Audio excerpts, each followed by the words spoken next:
इसीलिए धर्म के नाम पर हम लोगों को क्या कर रहा है, आपस में मुर्गा लड़ा रहा है। आप लोग मुर्गा लड़ा देखते होंगे, दोनों मुर्गा एक दूसरे को गुस्सा में मार देते हैं और मुर्गा लड़ाने वाला पैसा भी जीता, मुर्गा का मीट भी खा रहा है और उस पैसे से दारू भी ला के मजा कर रहा है और दोनों मुर्गा तो गए काम से।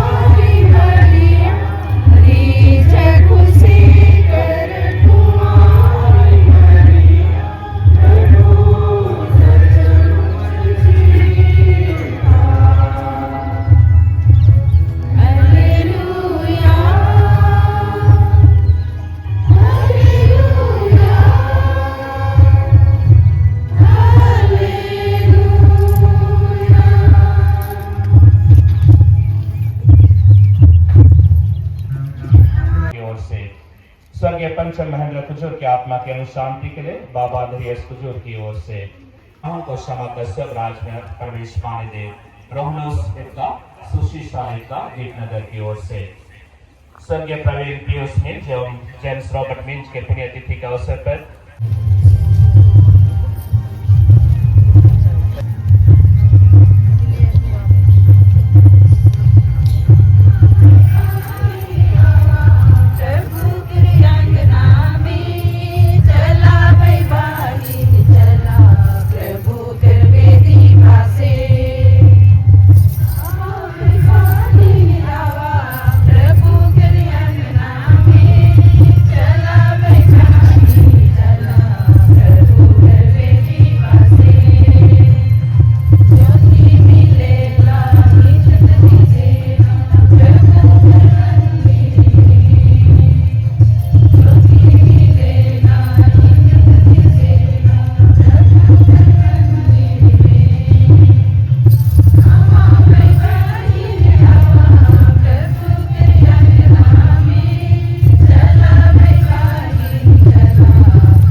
करेंगे तो जोर से ताली बजाएंगे।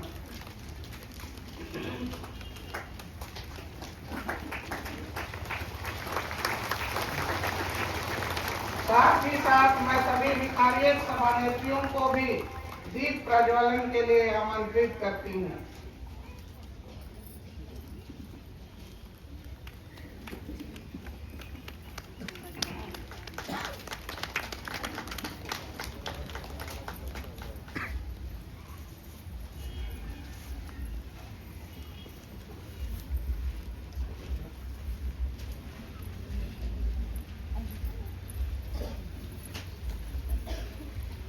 दीपक अंधकार को दूर करता है। हम सभी माताएं एक जलती हुई दीपक की तरह हैं, जो दूर दूर तक रोशनी फैलाने का काम करती हैं। आइए हम दीपक बनकर अपने परिवार एवं कलीसिया में रोशनी फैलाएं।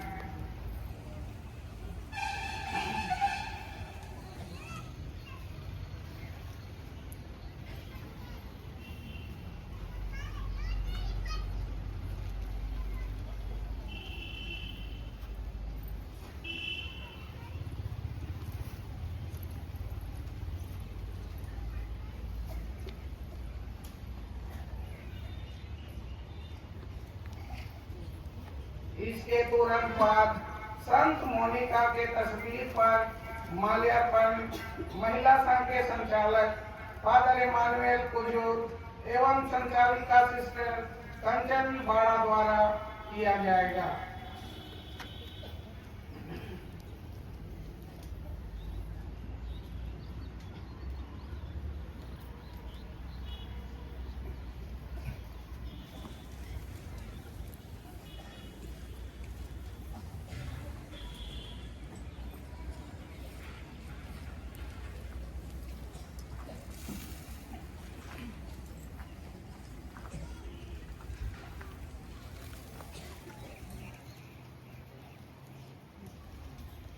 हम सभी जानते हैं कि संत मोनिका माताओं से हम विशेष रूप से माताओं के लिए प्रार्थना करेंगी कि वे संत मोनिका के समान धीरज और सांत्वना महिला बनी रहेंगी और अपने परिवार के साथ बच्चों को एक साथ बांध कर रखेंगी।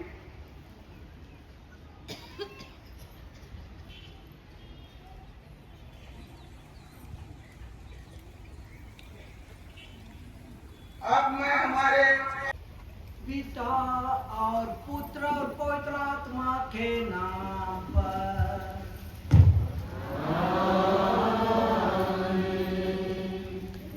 हमारे प्रभु यीशु ख्रीस्त की कृपा, ईश्वर का प्रेम और पवित्र आत्मा का साहचर्य आप सबों को प्राप्त हो।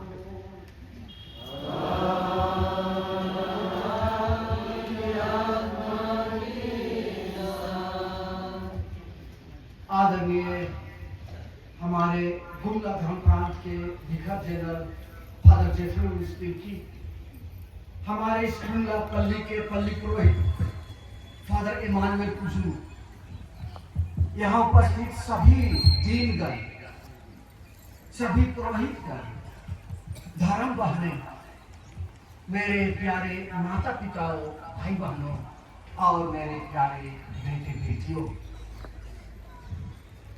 आज हम पूरे गुमला धर्म प्रांत के सभी महिला एक साथ यहाँ पर जमा हुए हैं।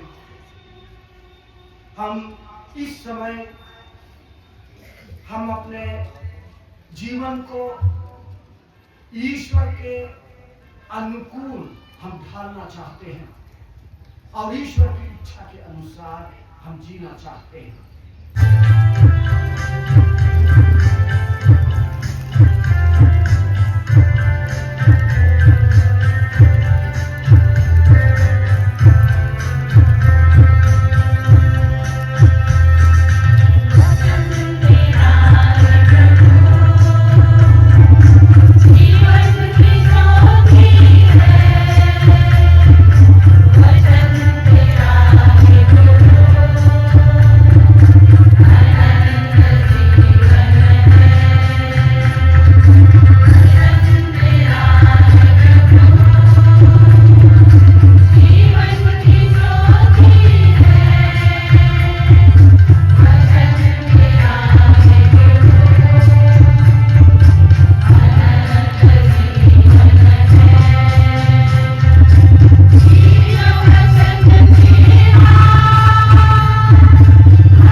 जयसु हार्दिक स्वागत है।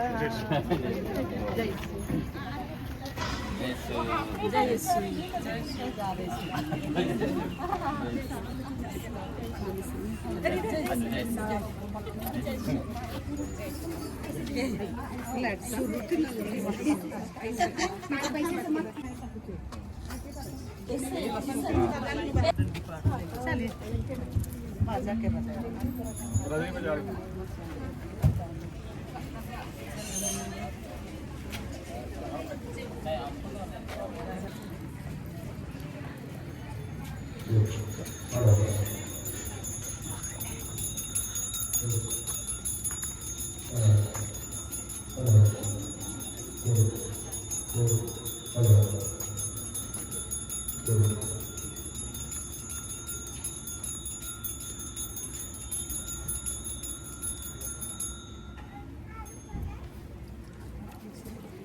अभी एक छोटा सा बाइबल पाठ होगा।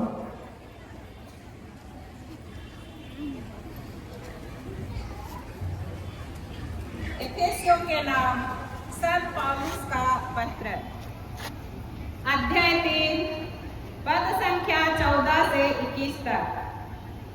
मसीह के प्रेम का ज्ञान प्राप्त करने की प्रार्थना। मैं उस पिता के सामने जो स्वर्ग में और पृथ्वी पर प्रत्येक परिवार का मूल आधार है, घुटने टेक कर यह प्रार्थना करता हूँ कि वह अपने आत्मा द्वारा आप लोगों को अपनी अपार कृपा निधि से अभियंतर शक्ति और सामर्थ्य प्रदान करे, जिससे विश्वास द्वारा मसीह आपके हृदयों में निवास करे। प्रेम में आपकी जड़ें गहरी हो और नींव सुदृढ़ हो। इस तरह आप लोग अन्य सभी संतों के साथ मसीह के प्रेम की लंबाई, चौड़ाई, ऊंचाई और गहराई समझ सकेंगे। आप लोगों को उनके प्रेम का ज्ञान प्राप्त होगा, यद्यपि वह ज्ञान से परे है। इस प्रकार आप लोग ईश्वर की पूर्णता तक पहुंचकर स्वयं परिपूर्ण हो जाएंगे, जिसका सामर्थ्य हम में क्रियाशील है और जो वे सब कार्य संपन्न कर सकता है, जो हमारी प्रार्थना और कल्पना से अत्यधिक परे है। उसी को कलीसिया और ईसा मसीह द्वारा पीढ़ी दर पीढ़ी युग युगों तक महिमा। आमीन। यह प्रभु की वाणी है। दुर्लभम प्रांतीय काशिक महिला संघ का 21वां वार्षिक आम सभा हमारे दुर्लभम प्रांत और हमारे धर्माध्यक्ष की अगुवाई में, उनकी देख रेख में आज दूसरा दिन, इस दिन को हम आपको सौंप देते हैं कि हमारे इस परिसर में पिता पुत्र और पवित्र आत्मा के रूप में आप विद्यमान रहें और आज जो भी हमारे कार्यक्रम यहाँ पर संपन्न होने वाले हैं उन सबों पर अपने आशीष और कृपा दे। और आज हम जिस विषय पर मनन चिंतन करने वाले हैं, आदिवासियों के लिए संवैधानिक प्रावधान और हमारा भविष्य, हम इस विषय पर अच्छी तरह से मनन चिंतन कर सकें। हमारे जो वक्ता हैं भाई श्री ग्लैडसन डुमडुम, उनको भी तो पवित्र आत्मा की मंजाला से भर दीजिए, जिससे कि वे हम माताओं को, उपस्थित विश्वासियों को, उपस्थित आदिवासी भाई बहनों को अपने वक्तव्य से लाभ पहुंचा सकें और इस तरीके से हमारी छोटनागपुर के आदिवासी कलिसिया आदिवासियों पर और क्रिस्त जीवन पर हमेशा खरा उतर सके और पूरे छोटनागपुर पर तेरी महिमा हो सके। हम प्रार्थना करते हैं प्रभु यीशु ख्रीस्त के द्वारा, आमीन। अभी हम लोग सब कोई बाइबल की ओर हाथ बढ़ाएंगे और बाइबल से आशीष लेंगे। सब कल हम शाम में किए हैं, उसी तरह सबसे पहले अपने माथा पर लेंगे, आँख, नाक और मुंह पर, कान पर, हृदय में और नीचे।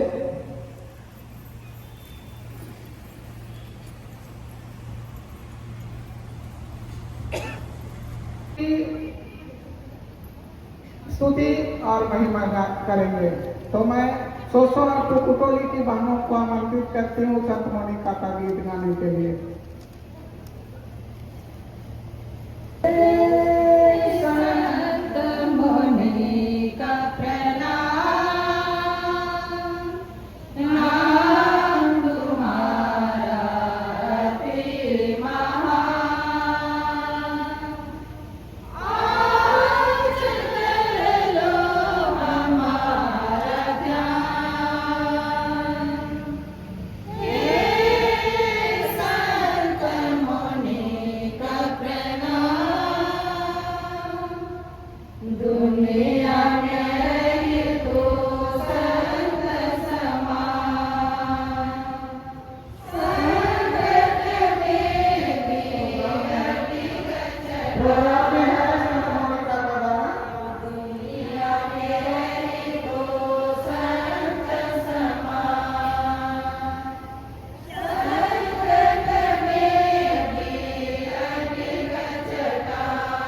गांव की ओर से हार्दिक स्वागत और स्वागतम करते हैं।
करमचोटी की माताओं के उत्साह भरी स्वागत के लिए उनको पूरी कमेटी की ओर से, पूरी माताओं की ओर से बहुत बहुत धन्यवाद और बधाई।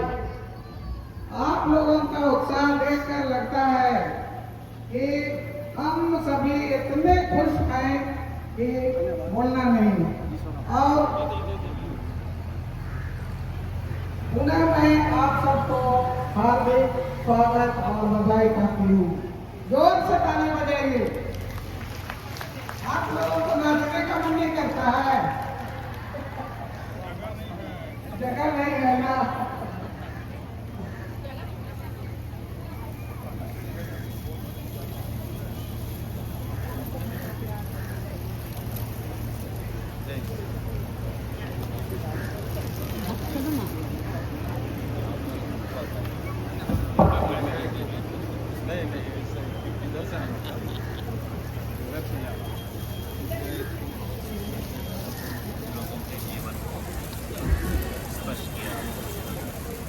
आदरणीय 21वीं वार्षिक आम सभा में उपस्थित आज के मुख्य अतिथि हमारे बिशप स्वामी माननीय बिशप लीनोस पिंगल बेटा, बीबी गुंगापान खान, हमारे विकास जनरल फादर सेक्रेटरी बीजी, हमारे स्थानीय पुलिस हेड फादर इमानुएल बुजुर्ग,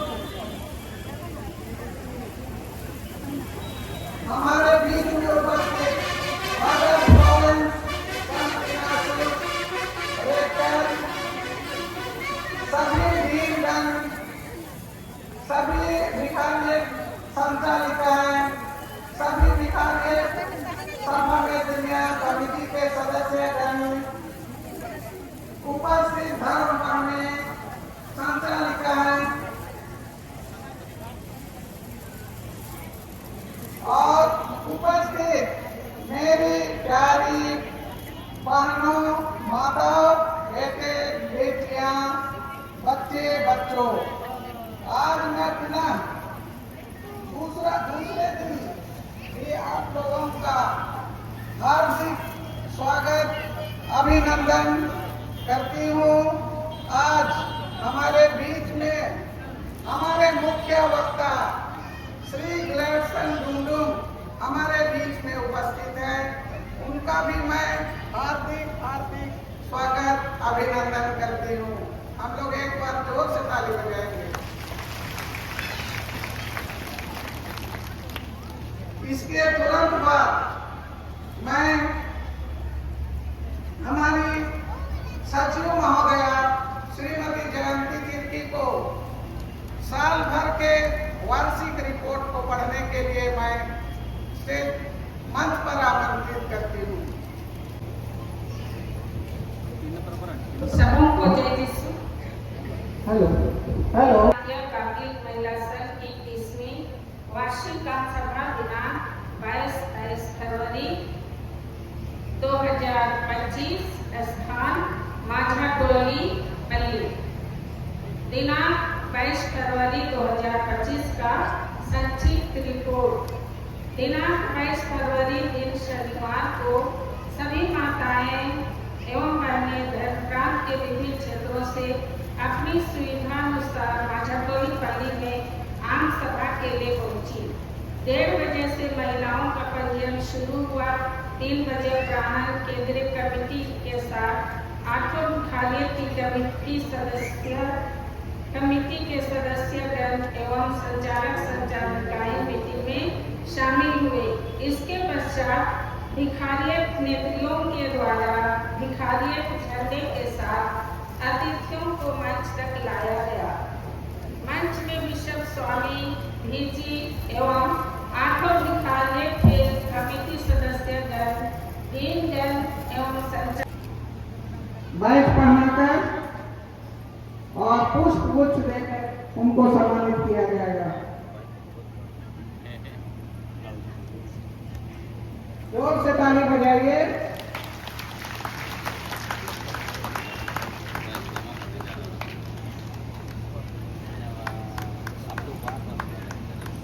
अब मैं आपको अपना वक्तव्य प्रस्तुत करने के लिए आमंत्रित करती हूँ।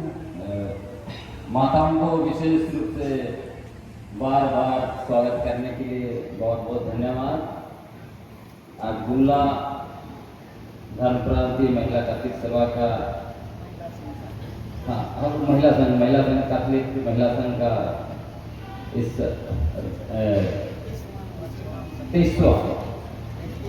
31वां वार्षिक आम सभा में विशेष रूप से हमारे बीच धर्म प्रांतीय कैथलिक सभा के अध्यक्ष श्री शिव कुमार एक्का, हमारे बीच उपस्थित जितने भी हमारे पुरोहितगण हैं, सिस्टरगण हैं, माताएं हैं, और आप सबों को मेरे तरफ से जय यीशु और जोहार।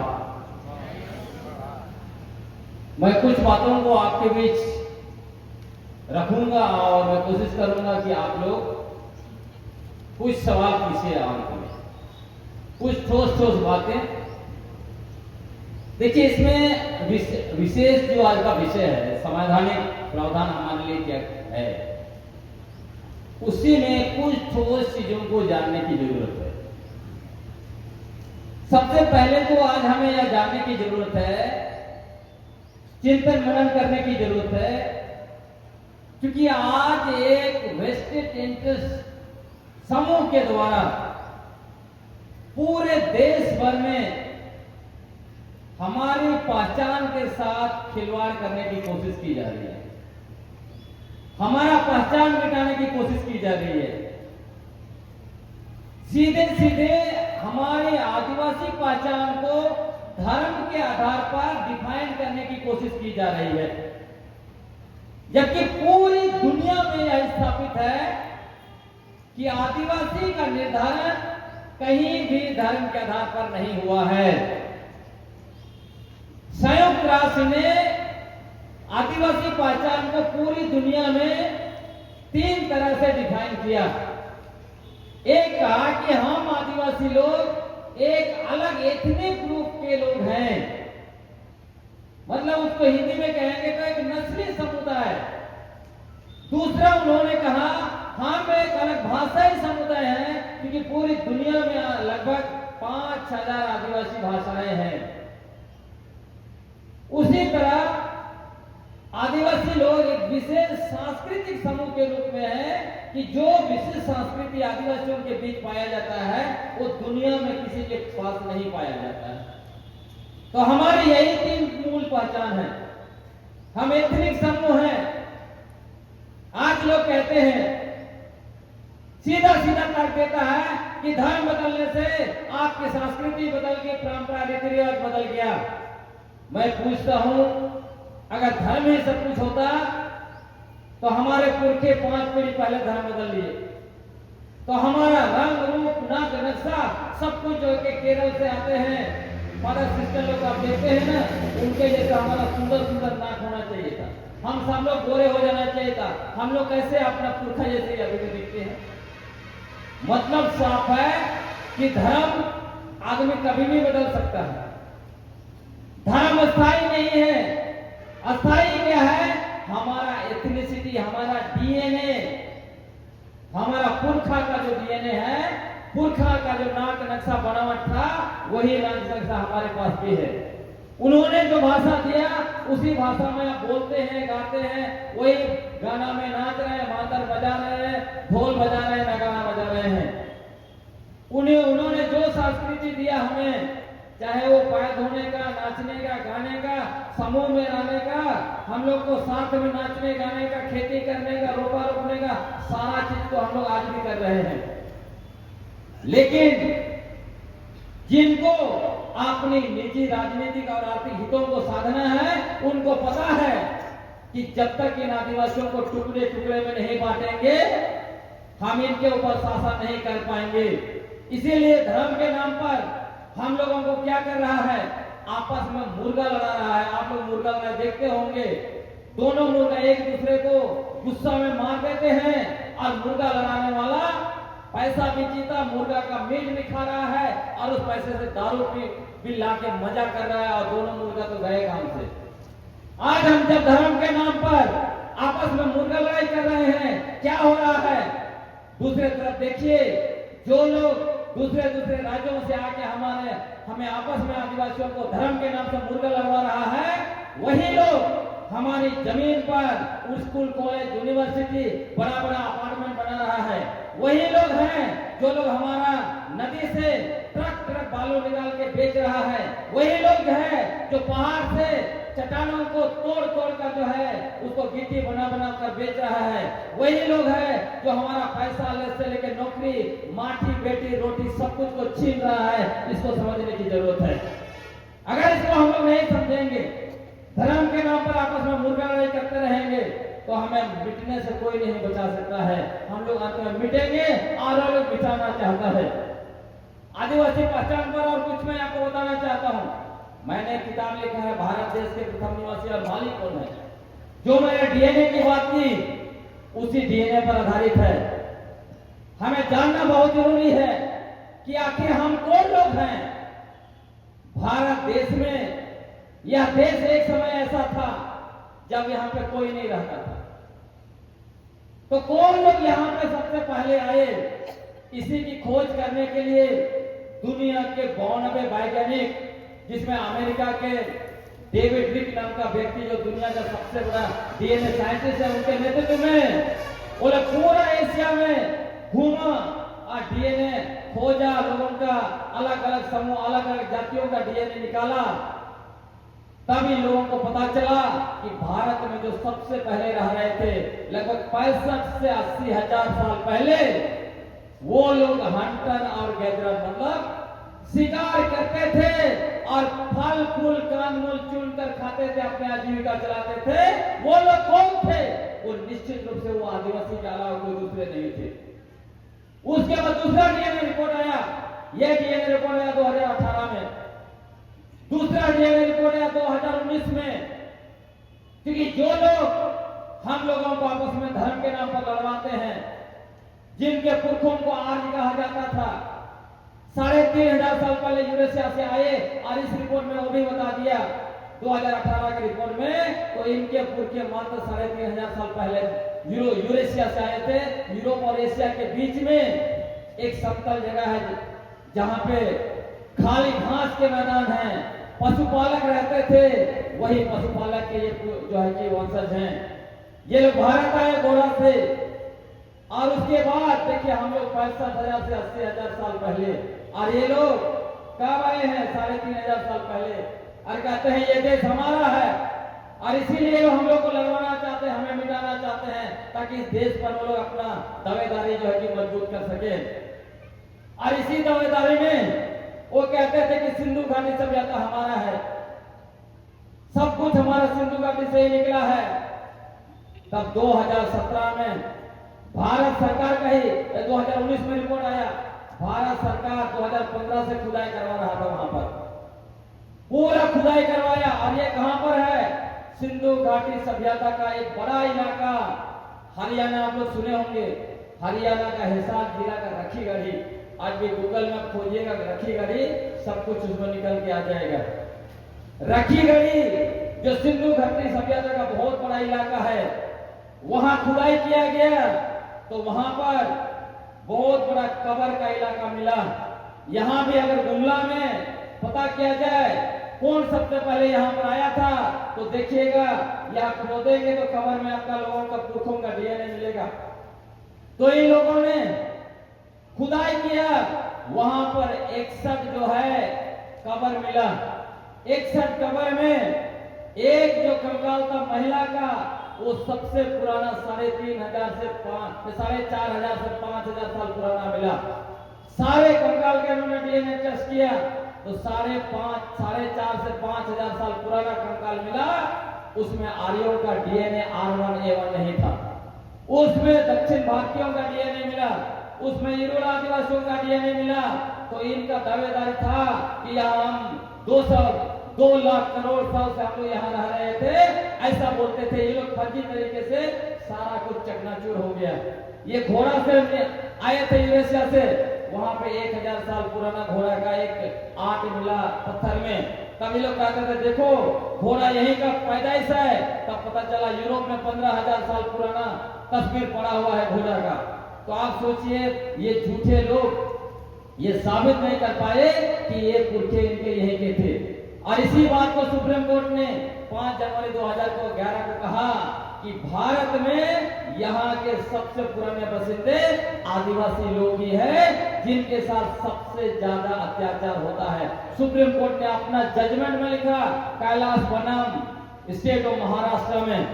और तीसरा डीएनए रिपोर्ट आया, माताएं याद रखिएगा, 2024 में कैलिफोर्निया यूनिवर्सिटी से आया, और वो भी एक भारतीय साइंटिस्ट ने रिसर्च किया और उसने भी बता दिया भारत में सबसे पहले कौन रहते थे, वही हंटर और गैदरर, जिसके पुरखे शिकार करते थे, कंदमूल फल फूल चुन कर खाते थे और जिंदा रहते थे, उसी के पुरखे, उसी के वंशज आज आदिवासी हैं। हम लोग कोई धर्म से हमारा नहीं है लेना देना, हमारा क्या है, भारत में आदिवासी कौन है। अगर ये कोई सवाल पूछता है तो इसका एक ही जवाब है कि जिनके पुरखे शिकार करके कंदमूल फल फूल खा के जीते थे, उनके वंशज आज कोई भी धर्म को मानता है वो आदिवासी है, क्योंकि वो उनका वंशज है। आज भी देखिए, इसीलिए आप लोग क्या करते हैं, गांव देहात में आज भी आप महुआ चुनते हैं, काली कुटू खुखड़ी चुनते हैं, आज भी हमारे लोग शिकार करते हैं। क्यों? क्योंकि हमारे पूर्वों ने शिकार किया। तो आदिवासी पहचान धर्म से नहीं है। लोग बोलता है बार बार कि जो प्रकृति पूजा करता है वही आदिवासी है। मैं आपको बताना चाहता हूँ, हम लोग धर्मपूर्वी लोग हैं। ये जितना पूजा पाठ शुरू हुआ है वो सिर्फ और सिर्फ 5,000 साल के अंदर में शुरू हुआ है। 65,000 साल तक हमारे पुरखे कोई पूजा पाठ नहीं करते थे। वो आदिवासी नहीं थे क्या? तो ये जो धर्म के आधार पर आदिवासियों की पहचान को फिक्स करने की कोशिश की जा रही है, ये सिर्फ और सिर्फ राजनीतिक और आर्थिक लाभ लेने के लिए ऐसा किया जा रहा है, इसको याद रखिएगा। दूसरी बात, संविधान में क्योंकि आजकल खूब ये डिमांड होता है, डीलिस्टिंग, जो आदिवासी ईसाई बन गया उसका डीलिस्टिंग करो, ये फर्जी बातें हैं। क्योंकि संविधान का अनुच्छेद 342 में देख लीजिए, 342 जो बनाया गया है उसमें क्या कहा गया है, राष्ट्रपति कोई भी समुदाय को अनुसूचित जनजाति की सूची में डाल सकता है। और 342 का 2 में संसद कोई भी समुदाय को हटा सकता है। आधा या पूर्ण रूप से यही व्यवस्था किया गया है, वहां कहीं भी धर्म का बात नहीं किया गया है। उसके अलावे पहली बार 1965 में भारत सरकार ने कमेटी बनाया, लोकपुर कमेटी, और ये बताया कि ये निर्धारित करो कि कौन समुदाय को एसटी की सूची में रखा जाएगा और कौन समुदाय को एसटी की सूची में रखा नहीं जाएगा। उस समय में लोकपुर कमेटी ने 5 क्राइटेरिया तय किया। क्या क्या 5 क्राइटेरिया तय किया? पहला क्राइटेरिया तय किया है वो आदिम लक्षण। हमारा आदिम लक्षण क्या है? हमारा आदिम लक्षण है हंटिंग और गैदरिंग, मतलब शिकार करना और कंदमूल फल फूल जो भी है उसको इकट्ठा करना, ये हमारा लक्षण है, उसको कहते हैं आदिम लक्षण। उसके बाद उसमें कोई कहता है नहीं ये प्रकृति पूजा ही हटती, ये जो है आदिम लक्षण है, नहीं, वो हो सकता है सांस्कृतिक रूप में, उसको कल्चर का पार्ट माना जाता है। ये जो लोकपुर कमेटी का दूसरा जो क्राइटेरिया है उसमें क्या है, विशिष्ट संस्कृति। यूएन ने भी पूजा पाठ को कल्चर का ही पार्ट माना है, तो ये विशिष्ट संस्कृति का हिस्सा आएगा। इसके अलावा विशिष्ट संस्कृति में हम जितने तरीके से नाचते हैं कोई दूसरा समुदाय नहीं नाच सकता है। जितना हम समुदाय में रोपा भी रोप रहे हैं, गाना गा रहे हैं, हल चला रहे हैं, साथ में जंगल में फूल तोड़ने गए, लकड़ी चुनने गए, तब भी गाना गा रहे हैं, ये सारा कुछ हमारा विशेष संस्कृति आएगा। हम लोग विशेष रूप से अतिथि आते हैं तो हम लोग पैर धोते हैं। उसके अलावा जो लोग आपको कहते हैं कि आप जो है ईसाई धर्म को मानते हैं, उसके अलावा इसलिए आदिवासी नहीं है, उनको बोलिए। हमारा शादी ब्याह में देखिए, हम लोग लड़की देखने जाते हैं, छोटा मेहमानी, बड़ा मेहमानी, लोटा पानी, लोटा घुरौनी, ये सब क्या है? क्या ये ईसाई संस्कृति का हिस्सा है क्या? ये आदिवासी संस्कृति का हिस्सा है।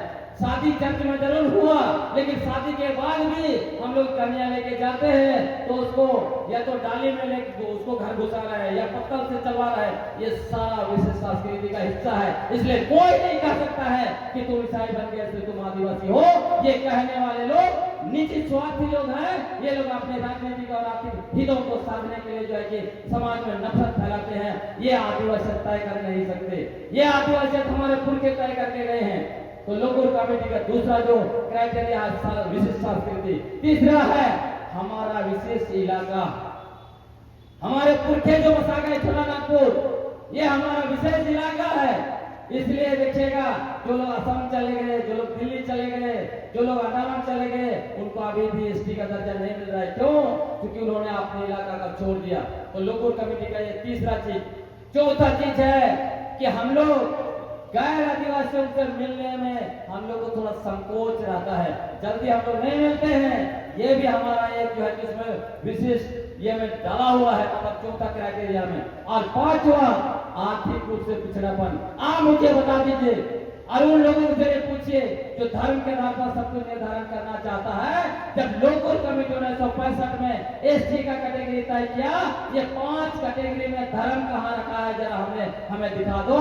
इस तरह का धोखेबाजी नहीं चलेगा। तो ये आपका संवैधानिक अधिकार है, आपका अधिकार कोई नहीं छीन सकता। उनको सीधा बोलिए अगर डीलिस्टिंग होगा तो यही 5 क्राइटेरिया के अंदर होगा। आज यदि डीलिस्टिंग हो गया तो सिर्फ ईसाई धर्म मानने वाले लोग नहीं जाएगा। जो हिंदू धर्म को मानता है वो भी 5 क्राइटेरिया के को फुलफिल नहीं करेगा, वो भी बाहर जाएगा। जो सनातन धर्म को मानता है वो भी बाहर जाएगा। और जितने बड़े बड़े नेता हल्ला मचाते हैं डीलिस्टिंग का, वो सबसे पहले तो लोग बाहर निकल जाएंगे। उनको ये पता होना चाहिए। इसका बहुत बड़ा प्रभाव होने वाला है। मान लीजिए डीलिस्टिंग हो गया तो क्या होगा जानते हैं? खूंटी जैसा लोकसभा जनरल हो जाएगा। कौन चुनाव जीतता है वहां पर? जो व्यक्ति सबसे ज्यादा डीलिस्टिंग को लेके रैली करता है, शोरगुल मचाता है, वही चुनाव जीतता है। वो विधानसभा उधर का 4 विधानसभा सब जनरल हो जाएगा। लोगों को पता ही नहीं है।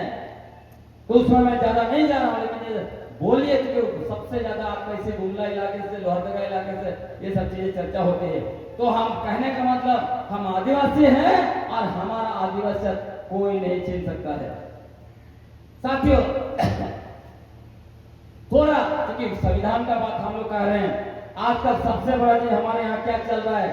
पेशा कानून। क्योंकि वो भी संविधान का ही भाग है, ये संविधान का हिस्सा है। पेशा कानून इसको जानना बहुत जरूरी है। क्यों? वही हमारे पुरखों की पारंपरिक स्वशासन व्यवस्था, आप लोग इधर पड़ाव व्यवस्था कहते हैं, ग्राम सभा कहते हैं, ये रहना हमारे लिए बहुत जरूरी है। इसको अगर आप खत्म कर देंगे तो हमारा अस्तित्व मिटाने का बहुत बड़ा आसान तरीका हो जाएगा। आज देखिए एक गांव में ये पेशा कानून को लेकर भी धर्म के नाम पर हमें तोड़ने की कोशिश हो रही है। क्या कहा जा रहा है?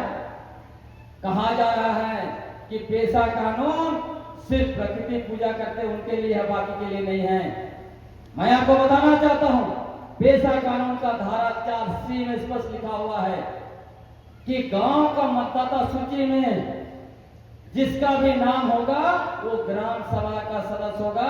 इसमें धर्म कहीं से भी नहीं है। ये नफरती लोग हर जगह धर्म लेकर आ जाते हैं। जब मैंने इसको एक्सपोज कर दिया तब आजकल लोग क्या कह रहे हैं? कहते हैं ग्राम प्रधान वही होगा जो पारंपरिक रूप से सरना पूजा करता है, प्रकृति पूजा करता है। उनको भी आप बता दीजिए कि ये जो पेशा कानून के तहत ग्राम प्रधान कौन होगा?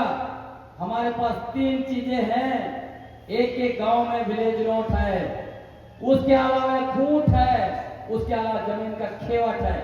ये खूंट, खेवट और विलेज नोट में इस पर लिखा हुआ है कि किसके खूंट के लोग वहां गांव बसाए, कौन लोग ग्राम प्रधान थे, कौन लोग जो है कि वहां पे पाहन थे, कौन लोग पारंपरिक व्यवस्था थे, उन्हीं के वंशज होंगे। इसमें कहीं फिर से धर्म नहीं आएगा। हाँ, जहाँ पे वंश मिट गया है या वो लोग करना नहीं चाहते हैं, वहां पे आप गांव के लोग मिलके चुनेंगे। एक गांव अपने आप में सक्षम है, दूसरा गांव का व्यक्ति या बाहरी लोग उसमें कुछ नहीं कर सकता है। और ये पेशा कानून आपके लिए इस बार, जैसे मैंने इससे पहले कहा कि हमारी जमीन, हमारा जंगल, हमारा खनिज संपदा, बालू सब कुछ लूटा जा रहा है। लेकिन झारखंड निर्माण के बाद 25 साल ही सही, 25 साल के बाद ये नियमावली झारखंड सरकार ने बनाया है। इसको लागू कीजिए, नहीं लागू कीजिएगा तो कुछ नहीं बचेगा। इसमें 5 शक्तियां ग्राम सभा को दिया गया है। इसमें कई ऐसे समस्याएं जिससे आप ग्रसित हैं, वो स्वतः आप एक एक गांव में मिटा सकते हैं। 5 शक्तियां ग्राम सभा का याद रखिएगा। पेशा कानून 1996 का धारा 4M के तहत, धारा 4M1 में क्या है, मद्यपान का बिक्री और उपयोग पर रोक लगाने का ग्राम सभा को पूरा अधिकार है। अभी मैं रिपोर्ट में सुन रहा था, आया आपका नशापन को लेकर, हम लोग सबसे ज्यादा नशापन से आदिवासी लोग बर्बाद हो रहा है। अभी आपको पेशा कानून इतना बड़ा ताकत दे दिया कि आप उसको रोक सकते हैं। कई ग्राम सभा भी रोकने का कोशिश रोक रहे हैं। हम लोग खूंटी इलाके में बड़े पैमाने पर काम कर रहे हैं। एक एक गांव में हम लोगों ने नशापन कई गांव में रोक दिया है ग्राम सभा। क्योंकि क्या हो रहा है, अभी देखिए हमारे बाबा लोग, भाई लोग इतना पी रहे हैं। कई माता लोग हम मुझे बोलती हैं कि बाबा लोग कितना मेहनत से नौकरी हासिल किए थे, पीने के चक्कर में सस्पेंड हो गए, कैसे उनका रिस्टोर होगा। कई लोगों की नौकरी चली गई, पेंशन चला गया, सब खत्म हो गया। कई हमारे बहने शादी के लायक है, 25 साल हो जा रहा है, उम्र निकल जा रहा है, उनको जोड़ी सिख से नहीं मिल रहा है। कई समय में माताएं मुझे कहा, आप इतना घूमते हैं, हमारे लिए जोड़ी ढूंढिए। नए पीने वाला तो नहीं मिलेगा, थोड़ा पीने वाला चलेगा।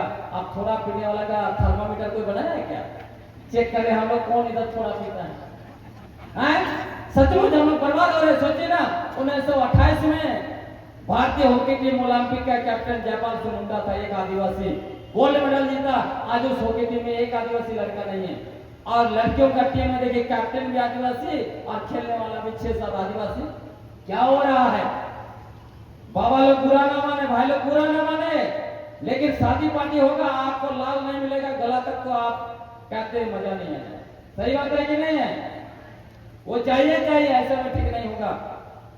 जितना आप मीट भात खिला लीजिए यहाँ तक, आज में घर में जाएंगे, अपने दोस्त लोग के बाद बात कर रहे, कैसे था शादी पार्टी? मजा नहीं है, ओला नहीं ना मिला, बताइए। और वो पिएंगे खूब, आके माता लोग को पीटेंगे। इसलिए बोलते हैं हम दोनों को पीटिए, एक दूसरे को पीटिए, बराबर हो जाएगा। सही ना? नहीं तो अपने लोग पिएगा, पीटेगा, आप लोग को गाली भी देगा, तो ठीक नहीं है। उसको आप लोग रोक कैसे सकते हैं? एक एक गांव में जाके ग्राम सभा। अरे गुमला टाउन बन गया तो यहाँ ग्राम सभा होगा, ऐसा नहीं है।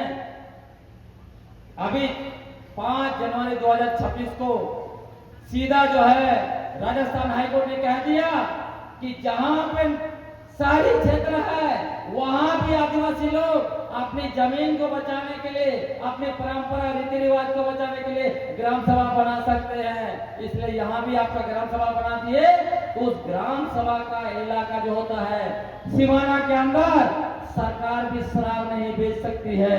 अगर कोई व्यक्ति ठेका ले लिया वो भी शराब नहीं बेच सकता बिना आपका अनुमति का। देखिए कितना बड़ा ताकत मिल गया।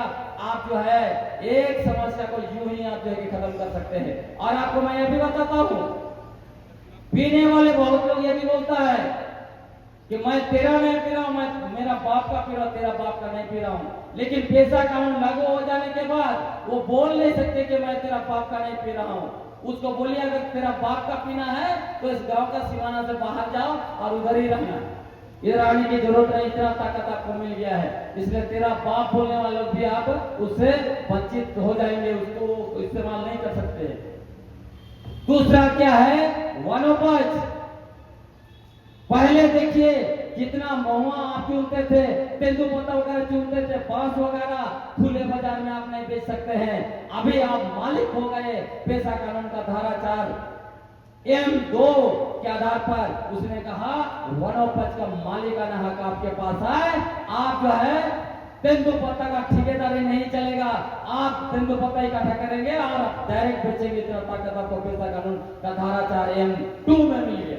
पेशा कानून का धारा 4M3 आदिवासियों का सबसे बड़ी समस्या जमीन की खरीद बिक्री, जमीन लूट, सादा पट्टा पे इतना ज्यादा जमीन निकाल दिया गया, कहना ही नहीं। और आपका गुमला की एक सच्ची घटना मैं बताता हूँ। एक वकील साहब को यहाँ का एक दूसरा समुदाय का व्यक्ति बता रहा था, बोल रहा है कि गुमला में हम आदिवासी का जमीन नहीं ले सकते थे। तब हम अपने बेटा के साथ बैठे, हम लोग चर्चा किए। मैंने अपना बेटा को कहा कि एक जो है कि आदिवासी लड़की क्रिश्चियन है, उसको पटाओ। यही सब उपयोग किया। एक क्रिश्चियन लड़की अच्छा दिखती है, उसको पटाओ। मेरा बेटा एक लड़की को रोज दिन इधर उधर जाती तो उसके पीछे पड़ा, उसको मोटरसाइकिल में बैठा बैठा के जो है कि ड्यूटी पहुंचा देता था। लड़की खुश हो गई, तैयार हो गई शादी करने के लिए, शादी कर ली। उसके बाद अभी इतना जमीन खरीद लिए है गुमला में, अभी तो हम अपार्टमेंट बना बना के ऐसो आराम करेंगे, बाप बेटा बोलता है। वकील को बता रहा है, सोच लीजिए। आप जिसको प्यार समझ रहे हैं ना, आपको ट्रैक किया जा रहा है, आपकी बेटियों को ट्रैक किया जा रहा है। क्यों? आपका जमीन लेने के लिए। ये जानिए तो उससे हम लोग कैसे बचेंगे? यही पेशा कानून का धारा 4M3 कहता है कि बाउंड्री ग्राम सभा का सीमाना के अंदर में कोई भी जमीन, चाहे वो पट्टी झपटी हो, बिना ग्राम सभा का अनुमति का कोई नहीं ले सकता है। अभी क्या होता है CMT एक्ट में? CMT एक्ट का धारा 40 का भी होता है, आदिवासी का जमीन का आदिवासी नहीं ले सकता है। लेकिन ले कैसे रहे हैं? ले इसलिए रहे हैं कि चुपचाप से एक आदमी बेच दिया, दूसरा को चुपचाप से, किसी को नहीं बताया। लेकिन अभी एक आदिवासी भी अपना जमीन आदिवासी को भी बेचना है, तब भी ग्राम सभा से अनुमति लेना पड़ेगा। पेशा कानून का धारा 4M3 के तहत अगर अनुमति नहीं लेता है, रजिस्ट्री हो जाता है, ग्राम सभा ऑब्जेक्शन डाल दिया, रजिस्ट्री रद्द हो जाएगा। इतना ताकत दे दी आपको। दूसरा, जो जमीन गैर कानूनी तरीके से लिया गया है, वो जमीन की भी वापसी जो है कि ग्राम सभा के पास फुल पावर दे दिया गया है पेशा कानून में। ये अगर जमीन वापस होने के बाद केस सुप्रीम कोर्ट जाएगा, तो सुप्रीम कोर्ट भी ग्राम सभा का फैसला के विरुद्ध नहीं जा सकता है। इतना ताकत दे दी आपको मैं बताना चाहता हूं, महाराष्ट्र में 2015 में वहां का गवर्नर ने क्या किया मालूम? 2015 में वहां का गवर्नर ने ऐतिहासिक फैसला दिया, क्योंकि वहां का पट्टी जमीन को वहां का कमिश्नर लोग, हमारे यहाँ जहां DC है ना, ऐसा अफसर गैर आदिवासियों को देते थे और वहां पे बड़ा बड़ा अपार्टमेंट लोग बना रहा था। जैसे ही गवर्नर के पास केस गया, गवर्नर ने 5वीं अनुसूची पैरा 5(1) में उसको जो शक्ति मिला है, उसका उपयोग करते हुए पेशा कानून का धारा 4M3 का उपयोग करते हुए क्या किया? कलेक्टर का अधिकार छीन के ग्राम सभा को दे दिया। देखिए कितना पावर दे दिया ग्राम सभा को। ये पावर हमको अभी पेशा कानून के तहत है, तो क्यों हम उस पावर का उपयोग नहीं करेंगे? इतना बड़ी शक्ति आपको दिया। चौथा शक्ति आपको मिला है, वो बाजार को प्रबंधन करने का। आपका गांव का सीमाना में जो भी बाजार है, बिना ग्राम सभा का अनुमति का नहीं चल सकता है। वहां क्या बिकेगा वो भी ग्राम सभा तय होगा, वही तय करेगा। तो मान लीजिए आपका गांव में हनिया दारू बिकता है, ग्राम सभा बैठेगा, डुगडुगी ठोकवा देगा बाजार में, अगला बाजार से इस बाजार में कोई भी हनिया दारू, कोई तरह का नशा पान नहीं बिकेगा, किसी का दम नहीं वहां पे बेच सकता। इतना ताकत आपको दे दिया, सोचिए। उसके अलावा उस बाजार से कितना टैक्स कौन व्यापारी से लेना है, सारा ग्राम सभा तय करेगा। आपका पैसा भी गांव में आने लगेगा, उससे सोच लीजिए। इतनी बड़ी शक्ति जो है आपको पेशा कानून के तहत दे दिया। 5वीं शक्ति जो दिया है, साहूकार लोग पर नियंत्रण। पेशा कानून का धारा 4M5 के तहत कोई भी साहूकार आपके यहाँ ऋण देकर परसेंटेज नहीं कमा सकता, उसके ऊपर केस करेंगे, वो जेल चला जाएगा। बताइए, इतना बड़ी शक्ति आपको दे दिया है। इसके अलावा 6वां अधिकार, कोई भी NGO या कोई भी सामाजिक कार्यकर्ता बिना ग्राम सभा का अनुमति का आपके गांव ग्राम सभा का क्षेत्र में प्रवेश नहीं कर सकता है, नहीं काम कर सकता है। नहीं तो देखिएगा, कलकत्ता से, दिल्ली से, चेन्नई से कहीं का भी NGO आके आपके तरफ काम करता है, कितना पैसा आ रहा है, कहां से आ रहा है, कोई पता नहीं। अभी ग्राम सभा को एक एक चीज पूछना पड़ेगा, उसको अपना बजट भी दिखाना पड़ेगा, तब जाके जो है कि वो काम कर सकते हैं, इतनी शक्ति दे दिया। और 7वीं शक्ति आपको दिया है, वो है गांव में विकास का जितना भी पैसा आएगा उस पर ग्राम सभा को नियंत्रण करने की शक्ति है। सोचिए इतनी बड़ी ताकत दिया है। और आपको मैं बताता हूं, हम लोगों ने 2 साल पहले खूंटी में, तो आप लोग पूछ सकते हैं अगर किसी को पूछना है तो। गांव में ग्राम सभा को क्या अधिकार मिला है आप लोग जानते ना? सुने कि नहीं? और समझ गए? क्या करने के लिए? नशा को रोकने के लिए। इतना बड़ा अधिकार हम लोग को मिला है और बहुत सारे अधिकार मिले हैं। तो अगर किसी को कुछ पूछना है तो जो क्रिश्चियन वर्ग में है और एसटी थे, तो एसटी की मान्यता खत्म हो जाएगी, आरक्षण खत्म हो जाएगा। और यही बीसी लोग का भी वही बात हुआ है, उसके बारे में हमारे स्पष्टीकरण दे देंगे। बहुत इम्पोर्टेंट सवाल पूछे। आपको याद होगा ये मामला जब ये आंध्र प्रदेश हाईकोर्ट से आया था, फिर उसको लेके सुप्रीम कोर्ट में अपील किया, जिनको अपील करना था। उसके बाद ये मामला आया कि सुप्रीम कोर्ट ने फैसला दिया कि जो लोग मुस्लिम, इस्लाम या ईसाई धर्म को मानते हैं, एससी लोग, उनको आरक्षण का लाभ नहीं मिल सकता है।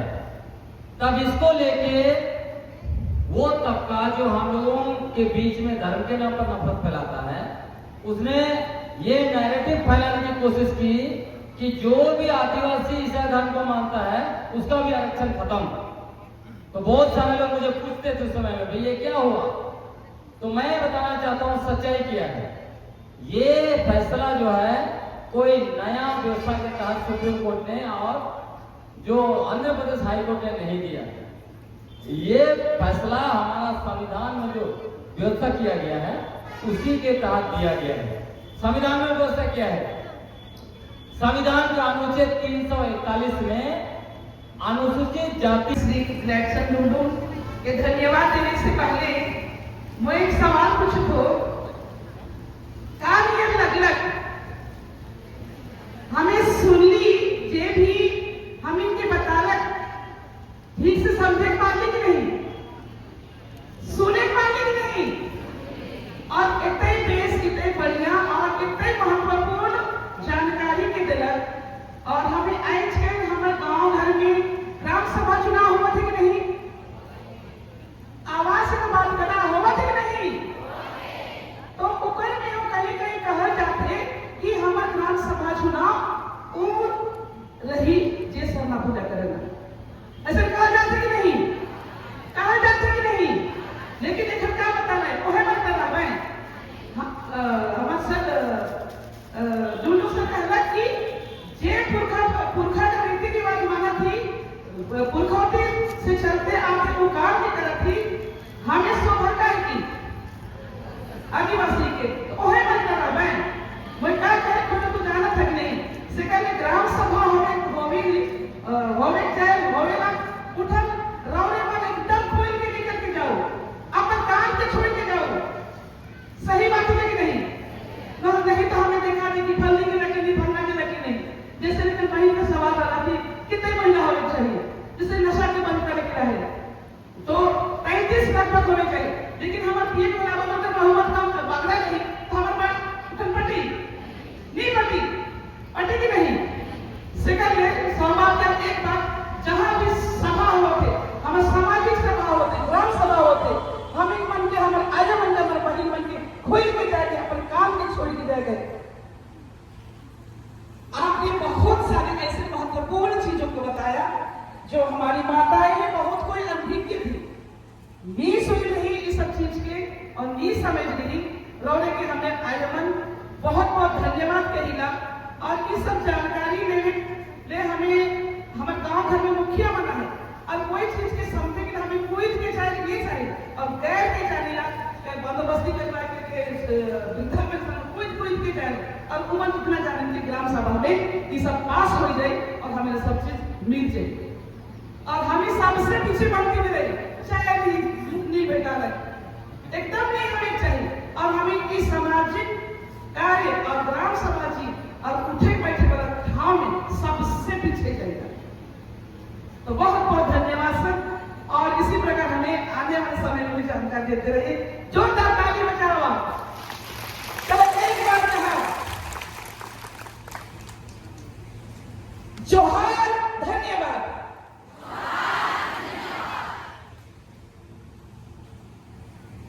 इतनी सुंदर बुलंद आवाज में धन्यवाद देने के लिए मैं रजनी लकड़ा को बहुत बहुत धन्यवाद देती हूँ। मुझे लगता है सब कोई ग्राम सभा क्षेत्र, सब कोई आए ना ग्राम सभा क्षेत्र से आए हैं। तो हम लोग और भी आज तो बहुत कम समय लग रहा है ये सब बातों को जानने के लिए। हम लोग और भी समय में बुलाकर हम लोग इस ग्राम सभा में क्या अधिकार है और संविधान में भी बहुत से अधिकार है जिसको हम लोग नहीं जानते हैं, उसके बारे में आप जानकारी दीजिएगा। तो पूरी कमेटी की ओर से आपको बहुत बहुत धन्यवाद और हार्दिक स्वागत। तो हम लोग थोड़ा सा, हमारे वक्ता ने कहा कि नशा पान को रोकने का अधिकार हम सबों को है ना? आप लोग सुने ना?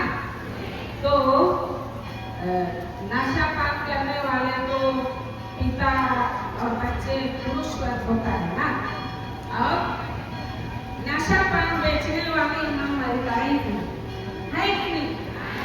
हाँ, माताएं ही हैं नशा बेचने वाली। तो आप लोग कैसे रोकिएगा? अपने गांव में, अपने घर में, अपने परिवार में, अपने समाज में। कोई जवाब देने के लिए है? सामने आइए।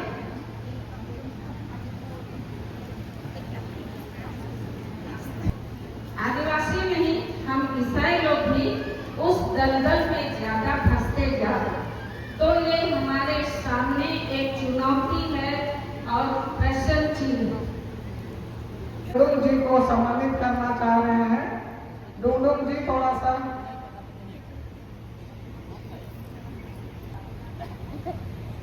और हमारी माताओं का प्यार एक छोटा लिफाफा के रूप में दिया जा रहा है।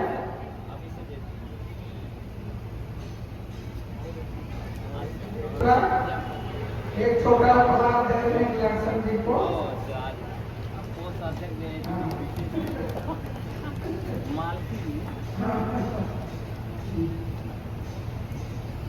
तो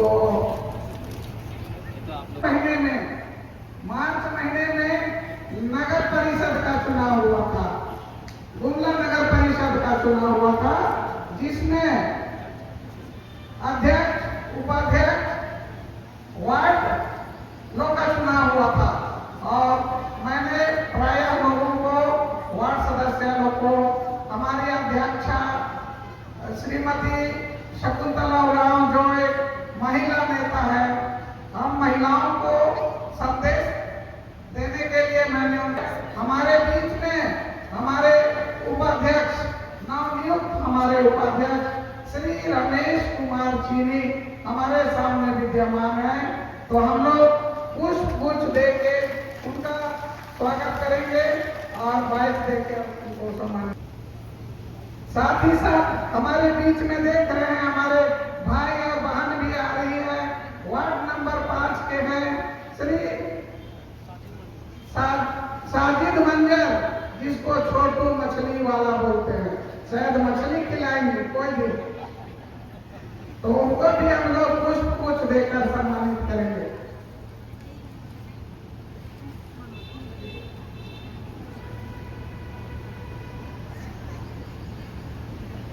और हमारे बीच में वार्ड नंबर 6 की सदस्य श्रीमती मधु मरीना लकड़ा हमारे बीच में वार्ड सदस्य चुनकर आई हैं। तो हम लोग पूरी समिति और पूरी माताओं की ओर से उनको हम लोग स्वागत करते हैं और बधाई करते हैं। पुष्प गुच्छ देकर सम्मानित करेंगे। साथ ही साथ उनको हम लोग शॉल बढ़ाकर भी करेंगे।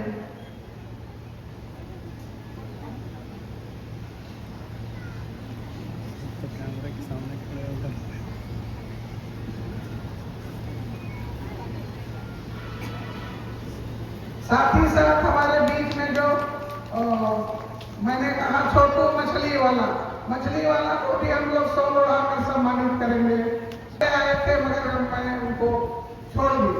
और मैं हमारे अध्यक्ष उपाध्यक्ष श्री रमेश कुमार जी को भी सम्मानित करूंगी, गुच्छा देकर और 100 लोढ़ा कर।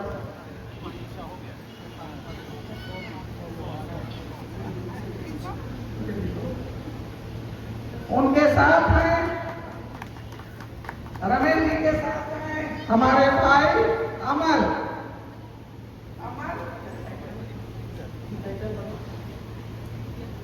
अमर प्रदीप कुजूर जो एक समाज सेवी हैं और हमारे भाई रमेश जी के साथ रहते हैं।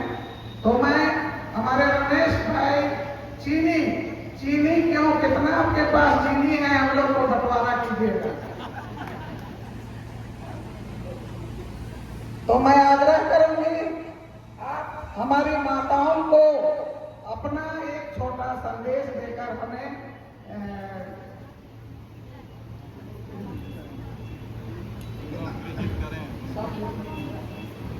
हमें कृतार्थ करेंगे। धन्यवाद। आज के हमारे बीच मंचासीन हमारे बीच में स्वामी, हमारे मंच पर जितने भी सम्मानित पदाधिकारी, सम्मानित हमारे बहन, हमारी माताएं, हमारी भाई, हमारी बहनें, सबों को मैं आपके सभा में सर्वप्रथम जोहार करता हूँ। हमारी महिला अध्यक्षा फलोरानी जी ने कहा कि थोड़ी चीनी हमारे बीच में भी आप बांट दीजिए। तो मैं आपसे यही कहूंगा कि हमारे अभी बीच में जब हम आपकी सभा में आए तो हमारे डुंगरू साहब की वार्ता आपके बीच में इन्होंने जो संदेश दे रहा था, जैसे जैसे मैं वहां से आपके रोड से आ रहा था, इनके संदेश में सुन रहा था, तो हम सभी माताओं और बहनों से ही अनुरोध करेंगे कि सर्वप्रथम अपने परिवार के बीच में अपने हक की लड़ाई के लिए नशा से दूर रहने का एक संकल्प लें। नशा अगर रहेगा तो सरकार कोई भी संविधान बनाएगा हमारे लिए पूरा कागज ही हो जाएगा। जबकि मोटे मोटे किताबों में हम लोगों के लिए हक दी जा रही है, हम लोगों को अधिकार दिया गया है, लेकिन नशा में अगर हम रहेंगे तो वो अधिकार किताब के पन्ने में ही रहेंगे और हम ऐसे ही प्रवचन देते हैं।